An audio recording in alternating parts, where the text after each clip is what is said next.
Halo teman semua, apa kabar untuk hari ini? Assalamualaikum warahmatullahi wabarakatuh. Di video sebelumnya saya pernah membahas tentang cara membuat atau merakit adapter untuk lensa DSLR dipasangkan ke HP, dan masih banyak teman-teman di komentar yang tanya ini itu yang mungkin kurang paham. Nah, kali ini aku mau coba menjelaskan detail langsung dengan demo atau prakteknya. Jadi silahkan simak video ini sampai habis. Nah, untuk membuat sebuah adapter, tentu hal utama yang harus kita punya adalah lensa.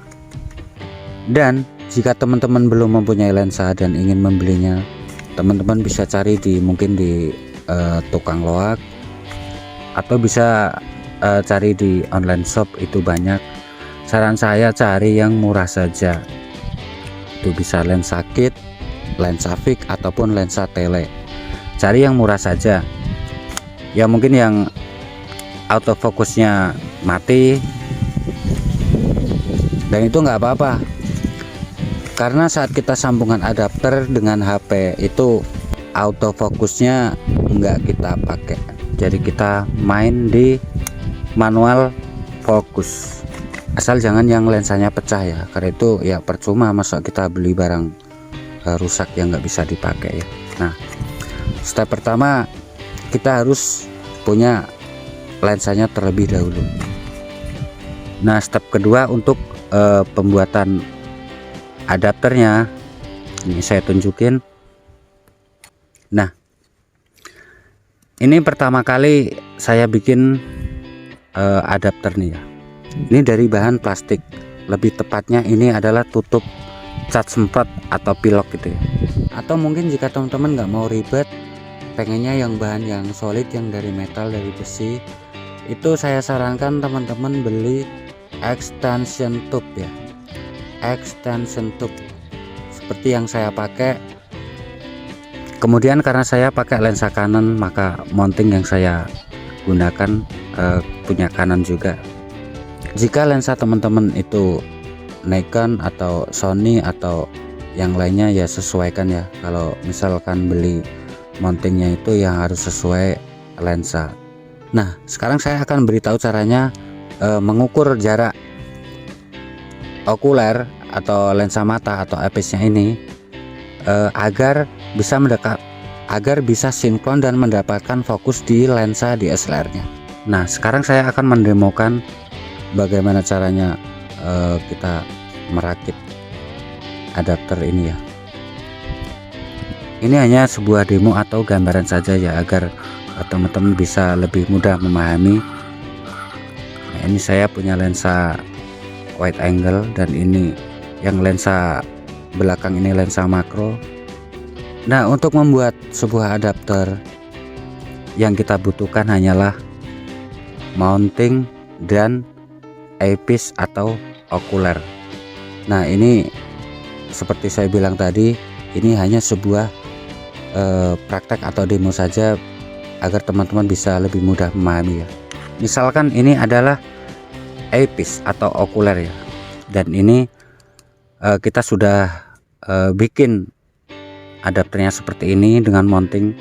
Nah, sekarang tinggal kita ukur jarak fokus dari eyepiece yang nanti akan sinkron dengan lensa yang kita pakai ya. Nah, jarak yang dibutuhkan eyepiece atau okulernya ini untuk bisa sinkron dan mendapatkan fokus di lensa itu di angka rata-rata nih ya. Ini rata-rata, dan ini bisa teman-teman jadikan patokan. Rata-rata itu 7 cm. Rata-rata itu 7 cm teman-teman ya. Nah, kurang lebih segini ya. Itu udah pasti akurat. Sejauh yang saya pakai ya, saya pakai lensa kit ada 3 macam, lensa fix itu akurat. Itu kita bisa dapat fokus infinity. Jadi mungkin begini, kalau teman-teman kurang misal pakai lensa yang beda dan mungkin jarak fokusnya itu juga berbeda, teman-teman bisa majukan atau mundurkan seperti ini. Dengan cara diintip juga bisa dibidik pakai mata ya. Nah, mungkin seperti ini. Kalaupun ini 7 cm ini enggak akurat, geser lah, misalkan kurang dari 7 cm, misal 7 cm kurang 2 mili atau 3 mili, atau bahkan 7 cm lebih 2 mili atau 3 mili, itu enggak apa-apa, itu masih toleransi karena kita masih bisa mainkan fokus di lensanya, itu enggak apa-apa. Tapi buat patokan, sejauh yang saya pakai, saya ukur, itu udah sangat akurat.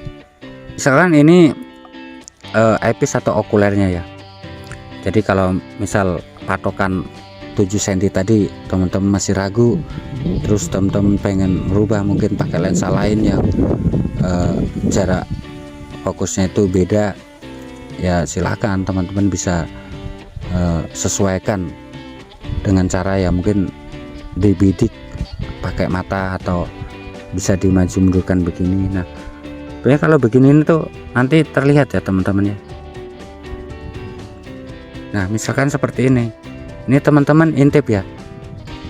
Nah, ini maju mundurkan teman-teman, bisa teman-teman intip atau bidik pakai mata ya. Nah, setelah sekiranya kita sudah mendapatkan fokus infinity, ingat ya, di lensa jangan di zoom dulu, sebab nanti kalau kita pakai zoom lensa sebelum kita paskan akurasi dari okuler atau eyepiece-nya, nanti kita nggak dapat pas di fokus infinity atau jarak tanpa zoom. Nah, setelah dirasa sudah pas, kita udah mendapatkan fokus mungkin seperti ini, terus kita lem ya. Nah, untuk eyepiece atau lensa mata ini, jika teman-teman masih kesusahan untuk mencari atau bingung bagaimana, sebaiknya teman-teman beli aja yang udah jadi. Nah, contoh misal seperti ini, eyepiece atau okuler yang biasa dipakai untuk teleskop, itu bisa dipakai buat adapter ya teman-teman.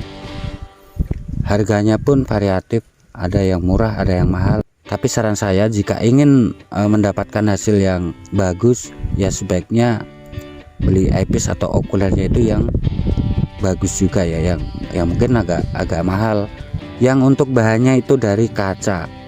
Dan untuk mili eyepiece atau okulernya itu kan ada banyak. Kalau teman-teman beli di online shop itu ada 12 mili, 15 mili, bahkan ada yang 20 mili ke atas. Nah, mili itu mempengaruhi tingkat zoom ya teman-teman.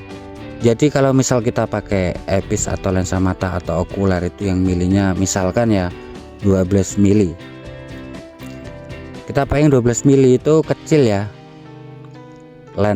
lensa matanya itu kecil, jadi otomatis ketika kita pasangkan itu bisa otomatis ketika kita pasangkan ke adapter dan lensa DSLR itu, maka vignette di layar HP itu semakin tebal. Jadi untuk menghilangkan vignette tentunya kita harus zoom di digital di HP-nya ya, mungkin agak banyak, 2 kali lebih, bahkan ada yang sampai 3 kali. Itu karena apa? Karena eyepiece yang kita pakai itu milinya kecil, angka milinya maksudnya, angka milinya kecil ya. Sedangkan kita tahu jika kita zoom digital itu di angka yang tinggi, tentu kualitas gambar yang dihasilkan juga berkurang ya, karena itu akan tercrop. Kalau teman-teman bisa nyari yang okuler yang 35 mili, itu tingkat vignette-nya tipis sekali teman-teman. Malah di beberapa HP kamera itu malah nggak ada vignette-nya, jadi sangat aman. Untuk kualitas pasti tajam karena kita tidak mengcrop, tidak zoomnya nggak terlalu tinggi di layar HP-nya. Jadi jika ingin membeli sebuah okuler atau lensa mata, semakin kecil angka milinya itu vignetnya akan semakin tebal. Dan ketika kita pakai eyepiece atau okuler yang angka milinya itu gede, contoh misal seperti 25 mili, 30 mili atau 35 mili, itu tingkat vignetnya semakin tipis. Jadi hampir full di layar HP itu nggak ada vignet ya, tipis saja. Mungkin jika kita butuh zoom, kita ngilangin vignet tipis tadi, mungkin nggak sampai 1 kali zoom, mungkin setengah zoom udah hilang. Jadi kualitas pasti akan semakin bagus. Nah, saya rasa penjelasan saya di video ini sudah cukup jelas. Silahkan teman-teman praktekannya di rumah, cari bahan-bahannya. Dan sekian dulu video kali ini, saya ucapkan terima kasih sudah menonton. Semoga informasi ini bermanfaat buat teman-teman yang sehobi. Semoga sehat, selalu diberi rezeki yang lancar. Sampai jumpa di video selanjutnya. Salam satu. Assalamualaikum warahmatullahi wabarakatuh.